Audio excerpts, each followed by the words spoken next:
क्या होता अगर गोकू ईवल बन जाता? तो ये कहानी स्टार्ट होती है टूर्नामेंट ऑफ पावर के बाद, जहाँ पर पूरे 12 यूनिवर्स के गॉड मौजूद होते हैं और वो बात करते हैं किस तरह सन गोकू पूरे मल्टीवर्स के लिए खतरा है। वही था जिसके वजह से टूर्नामेंट ऑफ पावर हुआ और वो फ्यूचर में कई ऐसी बेवकूफों वाली हरकतें कर सकता है, तो हमें उसका जल्दी ही कुछ करना होगा। पर ये बात वो भी जानते थे कि वो उसे जान से नहीं मार सकते, क्योंकि अगर ये बात ज़ेनोसामा को पता चली तो ये उनके लिए अच्छा नहीं होगा। तो उन्हें कुछ ऐसा प्लान बनाना होगा जिससे गोकू अपने आप ही मर जाए। पहले तो लॉर्ड बीरस इसके लिए एग्री नहीं करते, पर उन्हें भी पता होता है कि गोकू कितना बड़ा खतरा है और गोकू अगर बेवकूफों वाली हरकतें करता रहा तो ज़ेनोसामा पूरे मल्टीवर्स को ही तबाह कर देंगे। फिर बाद में वो मान जाते हैं और लॉर्ड बीरस बताते हैं उन्हें टाइम चैम्बर के बारे में कि किस तरह टाइम चैम्बर एक दूसरा ही डायमेंशन है और उधर के कुछ घंटे ही कुछ दिनों के बराबर होते हैं। तो ये काम लॉर्ड बीरस का होता है, गोकू को टाइम चैम्बर में भेजना। बाद में लॉर्ड बीरस अर्थ आते हैं वेजिटा से मिलने, क्योंकि वही एक ऐसा था जो उनकी बात को समझ सकता है और वो वेजिटा को बताते हैं कि हमें गोकू को लॉक करना होगा टाइम चैम्बर में। पहले तो वेजिटा ये बात बिल्कुल नहीं मानता, क्योंकि वो गोकू के साथ ऐसा कभी कर ही नहीं सकता और ये सुनने के बाद वेजिटा लॉर्ड बीरस पे अटैक कर देता है, पर उसका कुछ फायदा नहीं होता। और बाद में लॉर्ड बीरस उसे कहते हैं कि अगर तुमने उसे लॉक नहीं करा तो मैं अर्थ को डिस्ट्रॉय कर दूंगा। अब ये सुनने के बाद उसके पास और कोई रास्ता था ही नहीं, या तो वो गोकू को बचा सकता था या फिर अर्थ और उसकी फैमिली को। और अब क्लियर था कि वेजिटा किसे सेव करेगा। तो वेजिटा गोकू के पास जाता है और उससे कहता है कि हमें टाइम चैम्बर में ट्रेनिंग करनी चाहिए। पर गोकू को ये बात अजीब लगती है कि उसके लिए टाइम चैम्बर में जाने की क्या जरूरत है।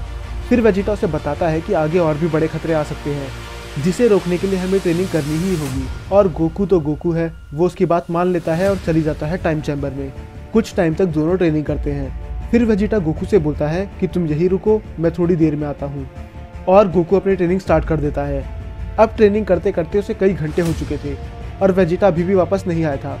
तो उसे थोड़ा अजीब लगता है, तो वो बाहर जाने की कोशिश करता है और वो देखता है कि बाहर जाने का डोर डिस्ट्रॉय हो चुका है। इसे वेजिटा ने अपने बाहर जाने के बाद डिस्ट्रॉय कर दिया था और गोकू दरवाजे से बहुत दूर था, तो उसे पता भी नहीं चला। उसे समझ में नहीं आता कि वेजिटा ऐसा क्यों करेगा और उसे क्या मिलेगा ऐसा करके। गोकू उधर पागल हुआ जा रहा था। तब उसे याद आता है किस तरह माजिन बू और गोटेंक्स दोनों ही हाइपरबॉलिक टाइम चैम्बर से बाहर निकले थे हाई पिच का यूज करके। तो गोकू अपनी पूरी एनर्जी लगा देता है। वो पहले सुपर सेयन में बदलता है, फिर सुपर सेयन 2 में, फिर 3 में। इतने से भी काम नहीं बनता। तब वो जाता है गॉड में, ब्लू में और फाइनली अल्ट्रा इंस्टिंक्ट में। पर उसे समझ में नहीं आ रहा होता कि ये खुल क्यों नहीं रहा, क्योंकि जब पिछली बार माजिन बू ने ऐसा करा था तब दोनों डायमेंशन के बीच में एक पोर्टल खुल गया था। फिर उन्हें याद आता है कि बाद में मिस्टर पोपो ने इसे अपग्रेड कर दिया था और अब इसके लिए इतनी एनर्जी काफी नहीं थी। अब गोकू को बस रिवेंज चाहिए था और वो ट्राई करते रहता है कि वो किस तरह इस पोर्टल को खोले। और दूसरी तरफ हमें दिखाया जाता है कि गोकू की फैमिली उसे ढूंढ रही थी, क्योंकि वो कई दिनों से घर वापस नहीं आया। और फिर बाद में किंकाई गोहान से बात करते हैं और वो उसे बताते हैं कि गोकू की जान खतरे में है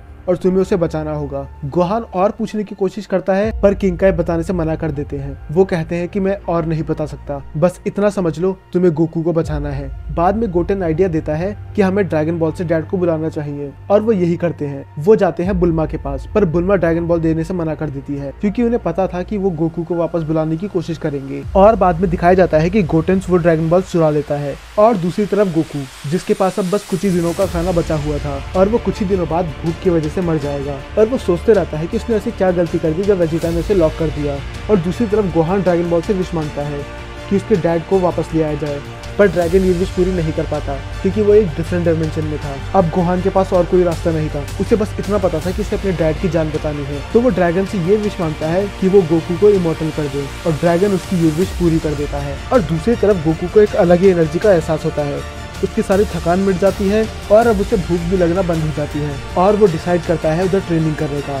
अब गोकू का बस एक ही मकसद था, रिवेंज लेना। और वो 10 साल की ट्रेनिंग के बाद अल्ट्रा इंस्टिंक्ट को पूरी तरह मास्टर कर लेता है। और वेजिटा बाहर कहता है कि अब वो खाने की कमी की वजह से मर गया होगा।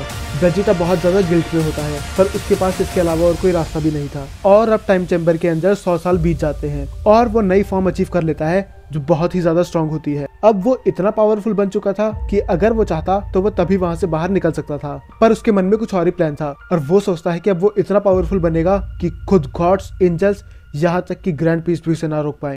अब उसे टाइम चैम्बर में 100 साल पूरे हो जाते हैं और वो गॉड्स और एंजल्स दोनों के लेवल को क्रॉस कर चुका था, पर अभी उसे और ट्रेनिंग की जरूरत थी ग्रैंड प्रीस्ट को सरपास करने के लिए। और बाहर बस 100 दिन ही हुए थे और हमें दिखाया जाता है ज़ेनोसामा को, जो बोलते हैं कि उन्होंने बड़े टाइम से गोकू को नहीं देखा और वो ग्रैंड प्रीस्ट को आदेश देते हैं गोकू को लाने का। और फिर ग्रैंड प्रीस्ट जाते हैं सुप्रीम काय के पास और सुप्रीम काय गोकू को ढूंढने में लग जाते हैं।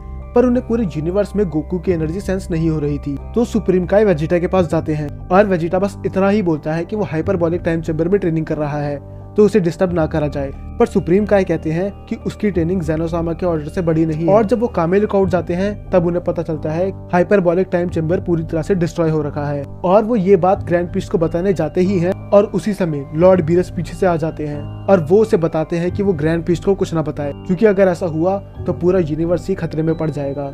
और अब टाइम चेंबर में पूरे 1000 साल बीत चुके थे, यहाँ तक कि वो अपने दोस्तों की शक्ल तक भूल गया था। और अब वो खुद ज़ेनोसामा और ग्रैंड पीस से भी स्ट्रॉन्ग था।